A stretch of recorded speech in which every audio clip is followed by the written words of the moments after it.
Abra sua Bíblia comigo no livro de Daniel, capítulo 6. Já orou, a pastora Valência já orou, pode levar as ofertas.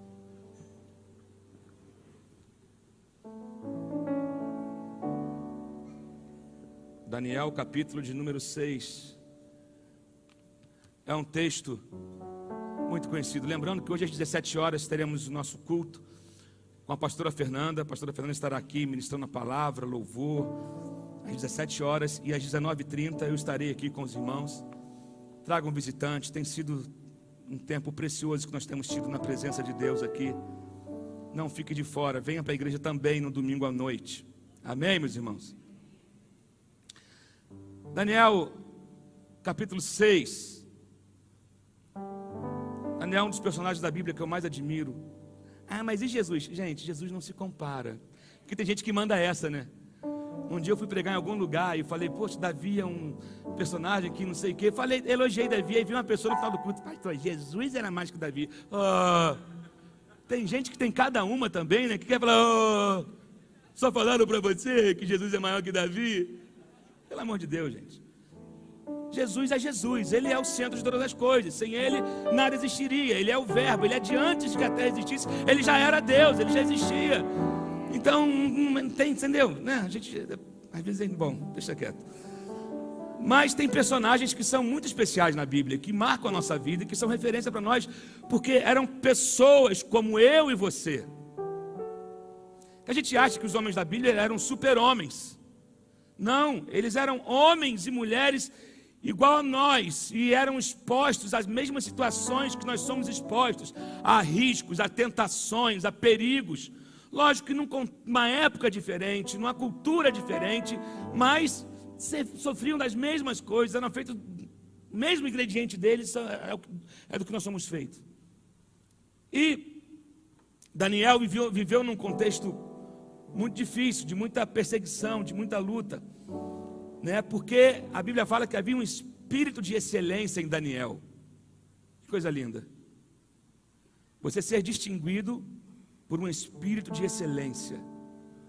Tudo que Daniel pegava para fazer, ele fazia bem feito. Tudo que Daniel pegava para fazer, ele fazia bem feito. Então, havia um espírito de excelência nele. Isso devia ser a marca de todo crente. Amém? Isso devia ser a marca de todo crente, um espírito de excelência. E lê comigo o verso 16 e 17 do capítulo 6 de Daniel. Tomar uma água.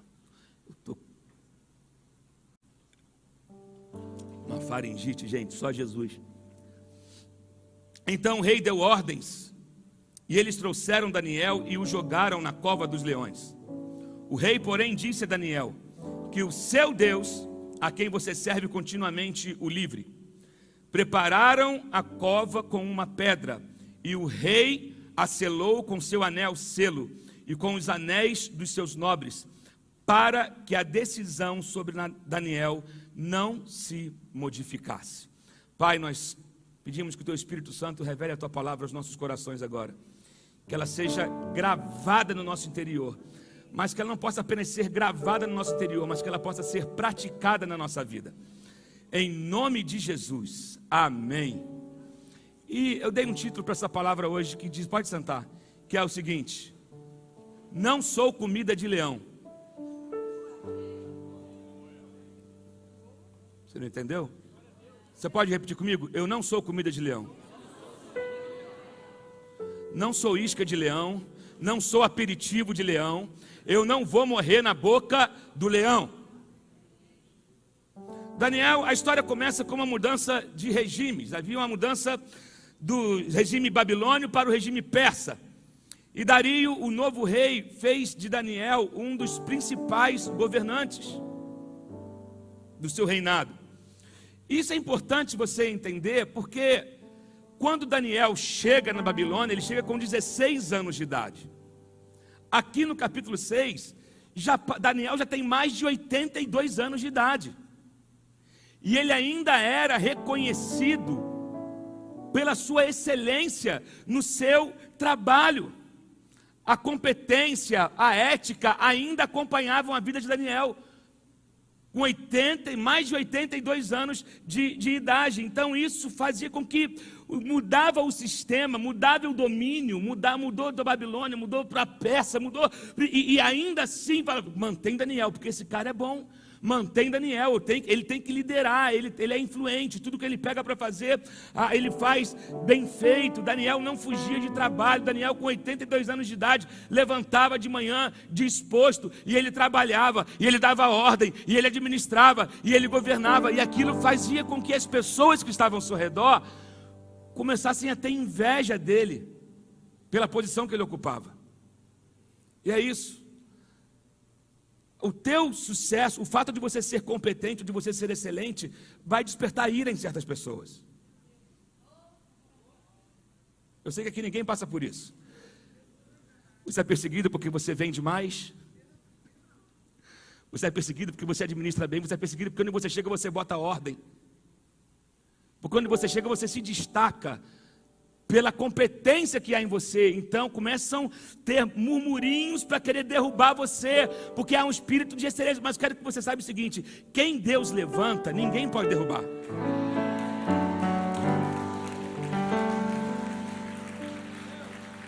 E outra coisa, para de achar que porque você tem mais de 50, tu está inútil. Não, na boa, tem gente que já estou com 50, já estou com 60. Daniel estava com 82. E ainda teve peito para encarar uma cova dos leões. Não põe desculpa na sua idade. Abraão saiu com 75 para começar uma nação. Não põe desculpa na sua idade. Vão mais recente então. Roberto Marinho fundou a Globo com quase 68 anos de idade. E você está com 70 e acha que está velho? Deus pode começar algo novo na sua vida ainda. Quem crê nisso, então glória a Deus aqui. E você que é novinho, acha que os depois de 50 são velhinhos, não tem nada? Se cuida, porque tem muito cinquentão botando o de 16 no bolso, hein? É ou não é, Sérgio? Tem uma molecada de 16 que é mole. Estou cansado, não vou fazer, não sei o que. O de 50 está lá, pegando no pesado.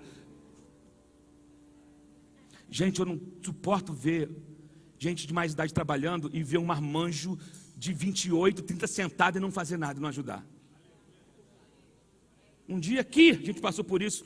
Eu sou Maurício, carregando aqueles praticáveis que ficava aqui, e tinha um sujeito sentado com o pé assim.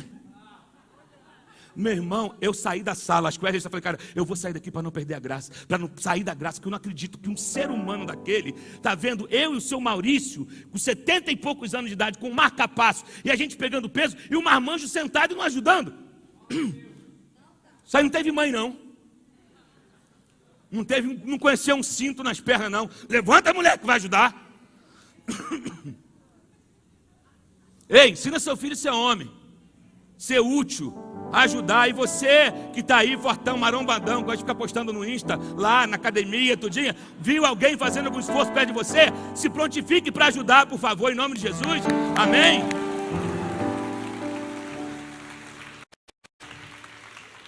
Pelo amor de Deus, não posso, porque eu tenho que treinar. Pelo amor de Deus, você é campeão de sei lá o quê? Né? Daniel, 80. E mais interessante que Daniel não era só reconhecido pelo seu trabalho, mas ele era reconhecido pela fé que ele tinha. A fé de Daniel não era uma fé privada, era uma fé pública. Era uma fé pública. Lógico que ele não empurrava a fé dele goela abaixo, mas ele não a omitia, ele não a escondia, e a vida dele dava frutos da fé que ele tinha. É uma palavra para a gente refletir. A sua vida tem gerado frutos. As pessoas olham para você e falam, caramba, aquela pessoa é diferente. Quando ele bota a mão, alguma coisa acontece.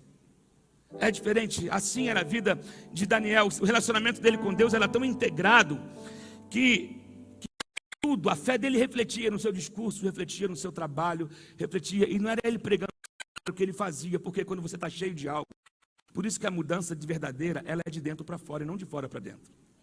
Porque quando você está cheio de Deus, não tem como a tua atitude ser diferente.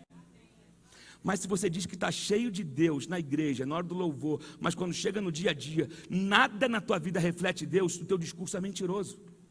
O teu louvor é mentiroso, a tua música é mentirosa. Agora, quando você está cheio de Deus, você não precisa fazer esforço. Você dá um bom dia e a pessoa, ai, que estou chorando. Porque você reflete Deus. Daniel era assim, debaixo de um sistema opressor, de um sistema de algo terrível.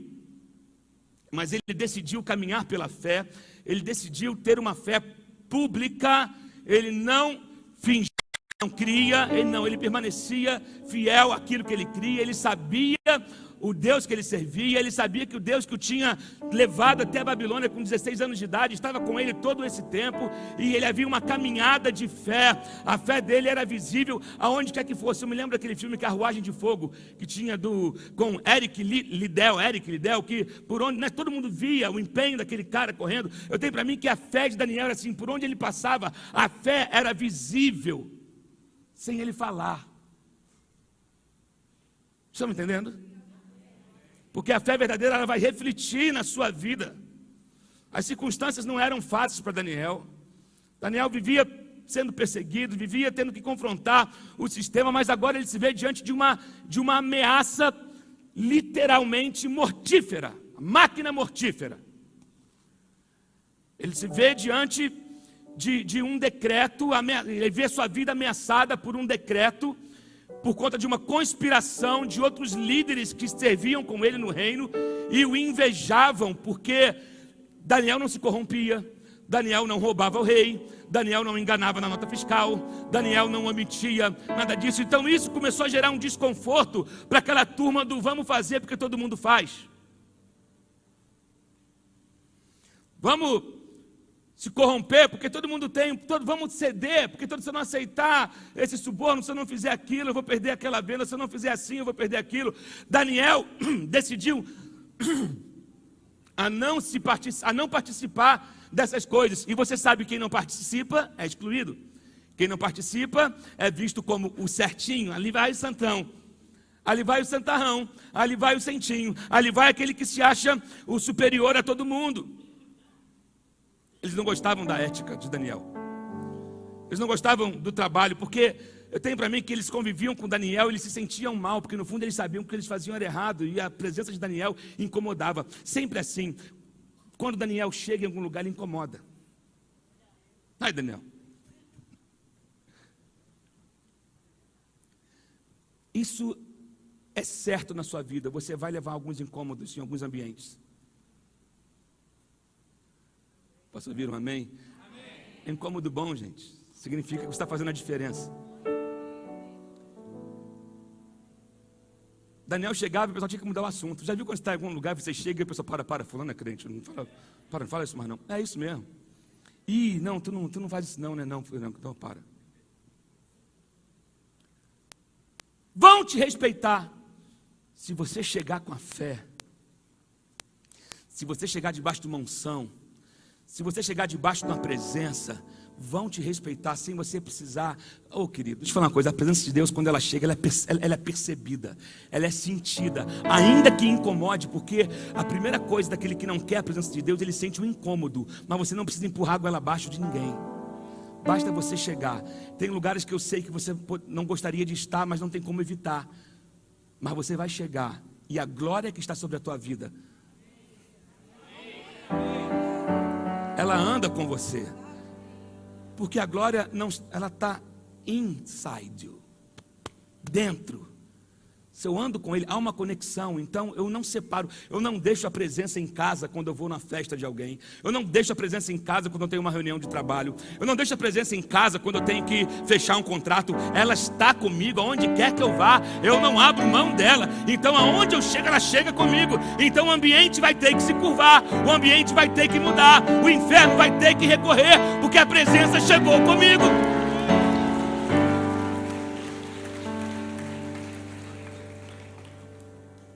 Daniel orava 3 vezes por dia. Não conseguiram pegar falha no trabalho de Daniel.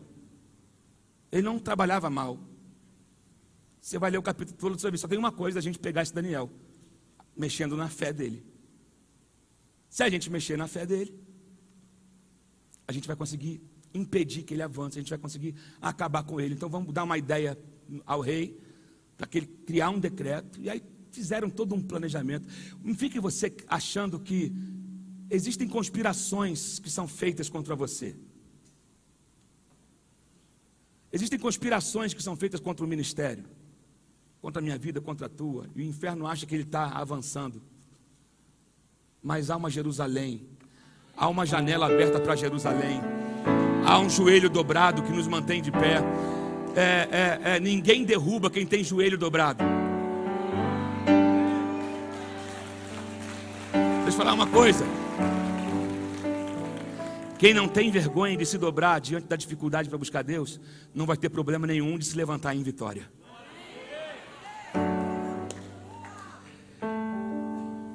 Daniel, interessante aqui, o texto não diz que Daniel passou a orar mais por conta da ameaça. Não. Porque tem gente que só deixa para buscar Deus quando o calo aperta. Só deixa para buscar Deus quando a enfermidade chega. Só deixa para buscar Deus quando o aviso prévio é dado. Só deixa para buscar Deus quando recebe uma notícia ruim. Não, Daniel, diz a palavra que conforme todos os dias ele fazia, 3 vezes por dia, ele dobrava o seu joelho e orava com as janelas abertas que davam em direção a Jerusalém. Sabe? E ainda diz que, ainda assim, a perseguição intensificou. Dario emitiu o decreto. Qual era o decreto? Aquele que durante 30 dias ninguém podia fazer nenhum tipo de oração a nenhum Deus, tinha que orar para ele. Ele se achava o cara, ele se achava o Deus. Eu sou Deus agora. Ele se decretou Deus durante 30 dias. Eu sou Deus e toda oração será feita a mim. A gente não está muito distante disso não, gente. Hoje em dia a gente não anda muito distante disso não. Mas tem sempre um sistema maligno querendo fazer com que a gente se curve diante dele. Tem sempre um sistema religioso querendo fazer com que você se curve diante dele. Mas o único que merece o meu joelho no chão se chama Jesus Cristo, não há outro. Não há outra. Não vou me dobrar para um modelo, não vou me dobrar para uma denominação, não vou me dobrar para um sistema religioso. Eu me curvo para Ele, porque Ele merece o meu joelho, o meu canto, o meu grito, o meu suor, o meu cansaço, o meu esforço é para Ele. Para Ele e por Ele. Agora, o que a gente pode aprender com essa história aqui? Sabe o que eu aprendo com isso aqui? É que mesmo a gente fazendo tudo certo, ainda assim pode dar errado.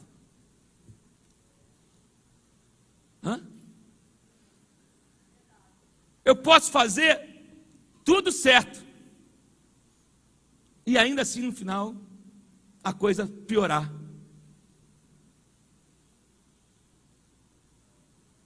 Não é verdade? Vamos falar aqui, a gente está conversando, a gente está entre família, a gente pode falar abertamente. Na verdade, puxa vida, quantos de vocês já falaram assim: eu fiz tudo certo? Eu fiz tudo certo, mas não veio o resultado que você esperava. Essa história nos mostra isso, que às vezes, apesar do nosso maior esforço, apesar do nosso maior empenho, as coisas podem sair erradas. Posso trabalhar muito e ainda assim a empresa falir. Eu posso agir de forma ética e ainda assim ser mandado embora do emprego. Eu fui o mais ético de todos, eu não entrei naquele sistema e ainda assim te perseguirem, e por conta daquela perseguição, porque você decidiu não se vender, ainda assim armaram para você e você foi mandado embora. Podemos fazer o nosso melhor para ser um melhor marido, um melhor pai, e ainda assim a traição acontecer, a separação acontecer. Você pode fazer tantas coisas da sua melhor maneira e ainda assim não ter o resultado que você esperava. Você pode ter sido um excelente homem de maneira ética, ter trabalhado de maneira ética e competente, e ainda assim ir parar numa cova. Não foi achado falha em Daniel. A gente tem sorte que a gente vive num país onde o evangelho ainda é livre. Nós não conhecemos o que é perseguição. Eu acho engraçado quando alguém lança alguma coisa na internet sobre Aí, em relação ao Brasil, que vai aprovar lei tal, nossa, a perseguição começou. Você não sabe o que você está falando. Mas não sabe mesmo. Vai ler o que é perseguição. Te indico um livro, o Livro dos Mártires. É um livro em inglês, mas tem ele em português, que você vai ver ali, pelo menos ele descreve até o século XVI, se eu não me engano, a quantidade de mártires que morreram, homens e mulheres que morreram simplesmente por causa da sua fé. Simplesmente porque não negaram a Cristo. Então nós temos a sorte de vivermos num país livre de perseguição religiosa. Mas ainda assim nós somos lançados em algumas covas. Nosso problema aqui no Brasil não é problema da questão de perseguição religiosa. Mas algumas cidades do Nordeste, sim, tem algumas cidades que sim, uma perseguição velada. Mas não uma perseguição como certos homens de Deus experimentaram na sua própria carne, como ainda acontece no Oriente Médio, como acontece no Sudão, como acontece na Coreia do Norte, como acontece na China. O pastor Mário conta a história do Mohammed, que viu a esposa ser estuprada 7 vezes na frente dele. Ele é um pastor. E tudo que ele precisava fazer era negar a fé. E abandonar tudo.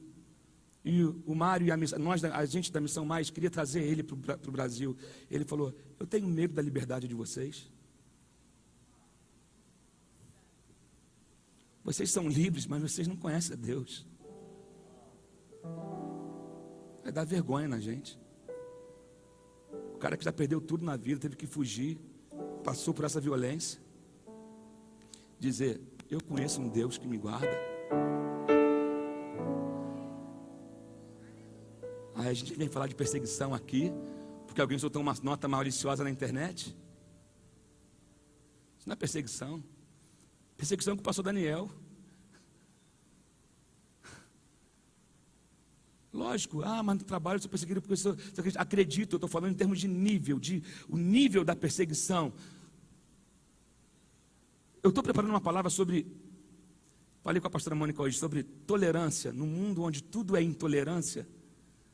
Um pouco à luz da Bíblia fala sobre tolerância. E já eu vou soltar essa palavra aqui para IPAM. Eu falei, eu não vou pregar ainda, que eu não estou preparado para pregar isso ainda. Eu tenho que me preparar primeiro, antes de soltar. Mas estou com ela já pronta há uma semana pelo menos. Mas, ainda que você não esteja numa perseguição como Daniel estava, alguns de nós estamos sendo lançados em covas todos os dias. Talvez lutando contra algo espiritualmente falando, ou moralmente falando, ou fisicamente. E talvez literalmente, às vezes a gente parece que a situação está só apertando, é como se você estivesse na boca de um leão, como se você estivesse sendo mastigado, como se você estivesse no maxilar do leão. Estou sentindo os dentes dele apertando contra a minha vida. Eu estou sentindo o respirar dele aqui no meu pescoço, é como se a situação fosse acabar comigo, fosse me sufocar. Eu estou sentindo uma pressão para desistir, uma pressão para que eu largue tudo e abandone tudo. E eu quero que você entenda que Deus às vezes nos leva para esses lugares, para que nós possamos conhecer o agir dele sobrenatural, para que a nossa fé possa ganhar integridade, e não apenas viver do que os outros viveram, falar do que outros viveram, mas aquilo que Deus fez na nossa vida. Você só tem como falar de fé quando você consegue colocar ela em prática. Você só tem como falar de pressão quando você é pressionado. Você só tem como falar de livramento quando você passou pelo livramento. Amém, gente? Amém. Sabe, esses lugares que testam não só o que pensamos sobre Deus, mas como nos sentimos também em relação a Ele. Sabe, é por isso que nós precisamos entender e confiar no Deus que nós servimos. Por isso que a dúvida não pode achar espaço no nosso coração. Por isso que a incredulidade não pode achar espaço no nosso coração. Eu preciso decidir crer todos os dias. Eu preciso confiar todos os dias. No verso 17, no 18, diz que tendo voltado ao palácio, o rei passou a noite sem comer e não aceitou nenhum divertimento em sua presença. Além disso, não conseguiu dormir. Veja bem, Dario não queria fazer aquilo. Dario gostava de Daniel. Dario respeitava Daniel. E ele ficou incomodado. Ele não dormiu. Ele não quis dança, ele não quis vinho, ele não quis comida, ele não quis carne, cordeiro, ele não quis carne assada com batata, ele não quis nada disso. Ele ficou inquieto a noite toda. Ele ficou inquieto a noite toda, porque ele queria saber, ele estava triste porque tinha acontecido com Daniel, triste porque entrou na pilha daqueles homens, e o decreto não podia voltar atrás, não tinha como voltar atrás, ele havia selado, mas disse que quando logo ao alvorecer, quando o sol começou a despontar, Dario foi correndo para a cova, ele foi correndo para a cova, e logo ao alvorecer se levantou, no verso 19, correu para a cova dos leões. Quando ia se aproximando da cova, chamou Daniel com voz que revelava aflição.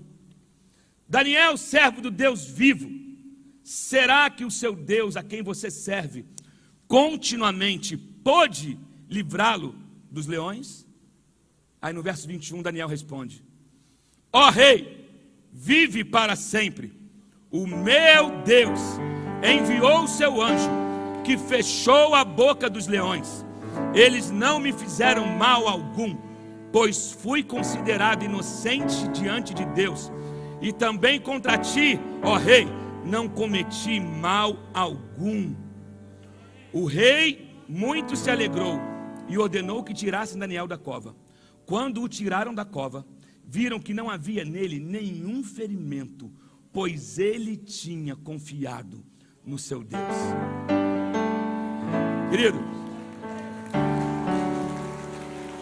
isso aqui foi um milagre genuíno de libertação.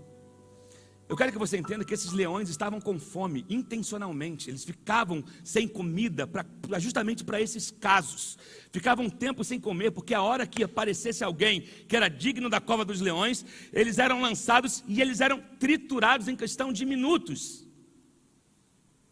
Você já imagina, coitado, Daniel, velhinho, já não tem muita carne, né? Ia ser detonado rápido e ele é lançado e nada acontece com ele. A gente aprendemos com isso aqui, quando Deus decide fechar alguma coisa, quando Deus decide que ainda não chegou o seu tempo, meu irmão, pode lançar no leão, pode ser no fogo, pode ser onde quer que seja, se não concluiu a tua missão ainda, você será preservado. Há uma promessa de Deus, há um milagre de Deus para acontecer na sua vida. Você não vai virar isca para leão, você não vai virar aperitivo para leão, comida de leão, porque Deus Deus se levantou ao teu favor. Esse é o poder do Deus que liberta o povo da escravidão do Egito. Esse é o mesmo poder que libertou os 3 jovens hebreus da fornalha de Nabucodonosor, e é o mesmo Deus que livrou Daniel da cova dos leões dos persas. Deus não muda, o poder dele atravessa principados, atravessa reinos, atravessa domínios e não muda. O poder dele é o que é, na hora que você precisa. Deus é, oh meu Deus.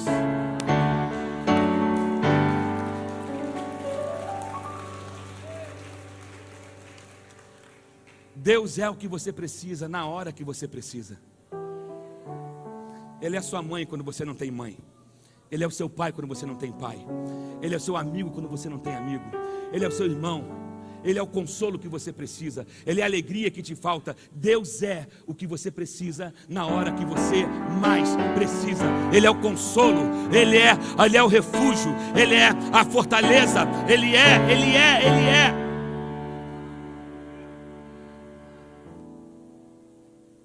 Aí eu me lembro de Paulo, quando disse em Filipenses 4,13: eu posso todas as coisas naquele que me fortalece. Daniel, ainda com mais de 82 anos de idade, ele ainda podia encarar uma cova dos leões, porque havia uma força que não nascia dele, mas que vinha do Deus a quem ele servia. Então eu posso. Por isso que você não pode pegar esse versículo de Filipenses 4,13 e isolar ele. Porque isso virou adesivo de carro, né, minha sogra? Posso todas as coisas naquele que me fortalece. Adesivo de carro. Aí o cara compra o carro que não pode pagar, anda com quem não devia andar, abre sociedade com quem não devia abrir, Sabe? Aí ele sai fazendo coisas que ele diz, não, eu posso todas as coisas. Vai nessa. Leia o contexto. Paulo dizendo, eu aprendi a viver alegre em toda e qualquer situação. Sei ter muito, sei ter pouco, sei ter fartura, sei ter passar necessidade, sei o que é andar de Fusca, sei o que é andar de Mercedes, sei o que é andar de BRT ou na carrocinha do jegue, eu sei de bicicleta, eu sei andar com a calça nova ou com a calça poída entre as pernas. Eu aprendi a viver contente, se eu estou com tênis novo ou com tênis remendado embaixo. Eu aprendi a andar com a havaiana nova ou com a havaiana prega por prego aqui, ó, sabe, amarrada com arame, porque eu aprendi o segredo da felicidade. Eu posso todas as coisas naquele que me fortalece, inclusive passar pela cova, inclusive passar pela fornalha, inclusive ser decepcionado, porque eu posso todas as coisas naquele que me fortalece.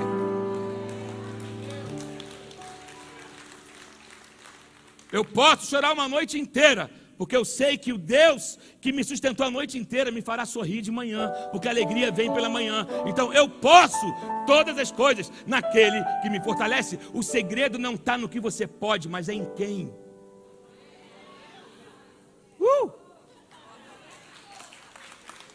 Pelo amor de Deus, eu estou pregando para alguém nessa manhã aqui. O segredo não está no que eu posso, não é no que eu posso fazer, mas sim quem me fortalece. Então, Paulo aprendeu que o segredo não era o que ele podia, não era a atitude, não era a performance, mas era o quem. Naquele, não naquilo, não na conta, não no amigo. Eu posso tudo, porque eu conheço muita gente. Não, eu posso tudo naquele. Eu posso tudo naquele. Eu posso tudo porque a empresa que eu trabalho é uma empresa muito grande. Eu posso tudo porque eu conheço gente, eu tenho influente, político e tal. Eu posso, não, eu posso.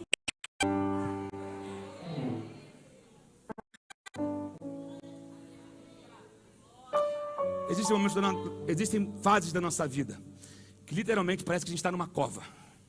E os leões. Já sentiu? Eu não sei você, mas eu ia na casa, tinha uma família da Ebenezer, quando eu era moleque, acho que era o Edson de Souza, que tinha um pastor alemão na casa dele, não era, pai? Tinha um cachorro na casa dele, que tinha, sabe quando você fica quieto com medo do cachorro? Eu morro de medo de cachorro, embora eu tenha uns pequenininhos em casa, mas cachorro grande, que às vezes ele para perto de você e fica assim. Tu imagina sentir uma cafungada de um leão. Ali. O leão viu, né? Mas com a boca fechada, porque diz a Bíblia que Deus fechou a boca do leão. Daniel diz, Deus enviou um anjo. Imagina um anjo amarrando a boca do leão e brincando assim. Totó. E o leão estava até a fim de dar uma palitada no dente com os ossinhos de Daniel. Mas o anjo fechou a boca do leão. O anjo fechou. Eu creio que Deus enviou anjos para fechar certas situações que queriam devorar você. Tem anjo hoje com corda esticada, com aquele, tipo aquele bota no pitbull, focinheira. Deus enviou hoje anjos para colocar focinheiras em alguns leões que queriam te devorar. Se você crê, dá glória a Deus comigo nessa manhã aqui. Eu quero pregar para quem crê. Eu quero pregar para gerar fé na tua vida, dizer, olha só, vai. O servir a Deus não significa que eu não vou passar por isso, eu passo. Paulo disse, eu posso. É uma faculdade, eu posso passar. Mas a boca do leão está fechada. A fornalha só vai queimar as cordas, porque nem no fogo eu fico preso.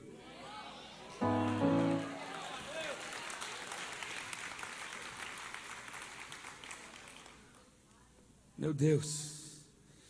Então, isso é um grande milagre de libertação que Daniel viveu. Você quer falar de libertação? Daniel estava preso. Meu irmão, diz a Bíblia que uma pedra foi lançada na boca da cova. Tu acha que era uma covinha? Era ruim. Isso é uma cratera, um buraco, e uma pedra foi colocada ali. Agora, o que me chama a atenção é a certeza e a fé de Daniel. Nós precisamos aprender a fazer uma casa para o nosso Senhor, em nós.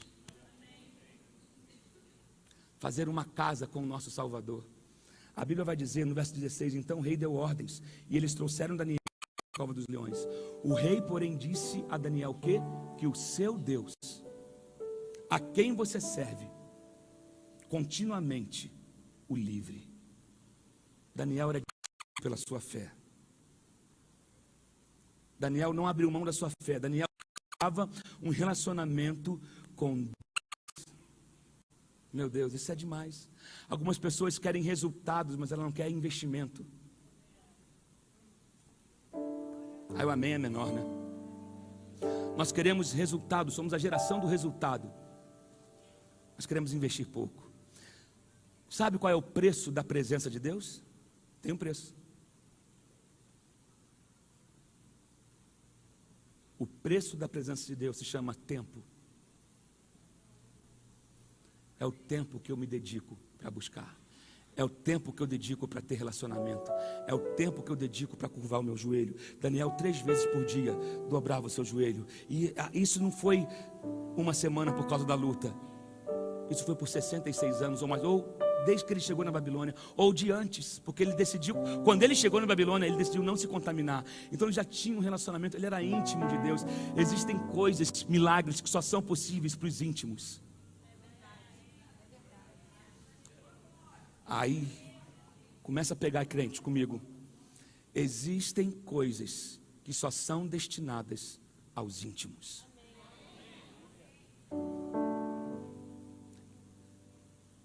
Eu não vejo Daniel orando por livramento. Eu vejo ele falando: o Deus a quem eu sirvo, Ele pode fazer. Interessante que lá na história dos 3, Sadraque, Mesaque e Abednego, eles falam assim: o nosso Deus pode nos livrar do fogo, mas se não, fique sabendo, ó rei, que não nos curvaremos. Tem gente que só afirma o que pode. Lá eles falaram: mas se não,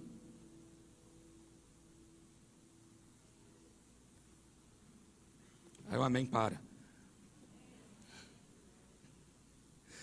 Dario se enganava.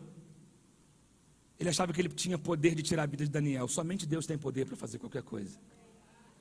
Somente Deus tem poder. Nosso Deus fechou a boca desses leões e salvou Daniel de uma morte certa, porque Daniel tinha intimidade com ele. Daniel sabia que Deus é todo poderoso e que toda a confiança dele estava depositada no Senhor. Ele sabia que Deus é um Deus que nunca dorme. Deus não cochila em serviço. Aliás, Deus não descansa, Deus não para.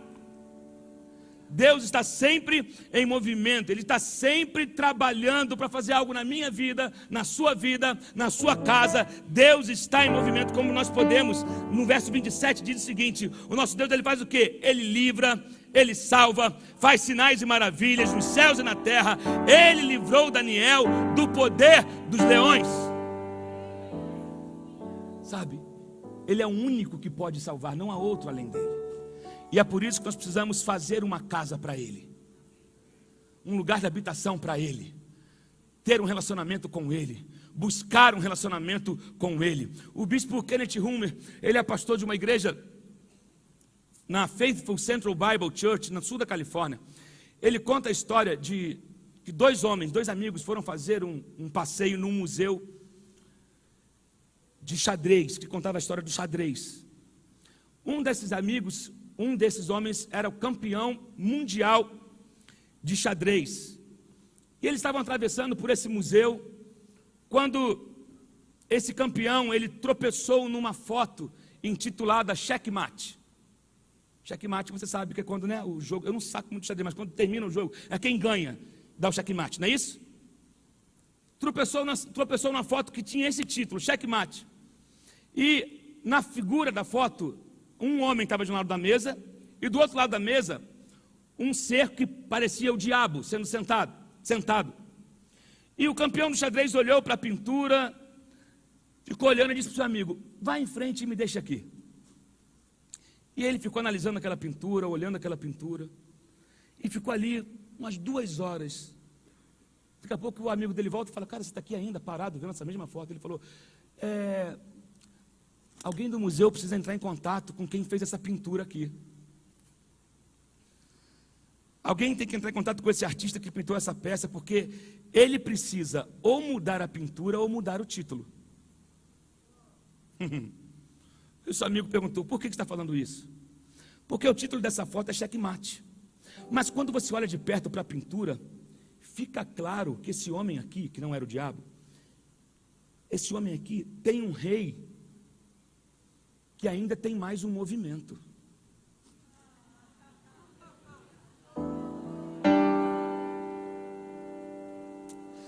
Pensa comigo. Os hebreus foram oprimidos por Faraó, mas o rei deles ainda tinha um movimento a mais. Davi parecia ser um inseto para Golias, mas o rei que Davi servia tinha um movimento a mais. Ah, você não está entendendo. Jesus foi torturado, crucificado, morto e enterrado, e seus inimigos disseram: checkmate, mas esqueceram que o rei dos reis tinha um movimento a mais. Ei, quando acham que vão dar um checkmate na sua vida, se esquecem que o rei a quem você serve sempre tem um movimento a mais a fazer. A última palavra é dele, a última jogada é dele, o último lance é dele. Não terminou ainda. Quando acham que vão zerar você, o rei tem um movimento a mais.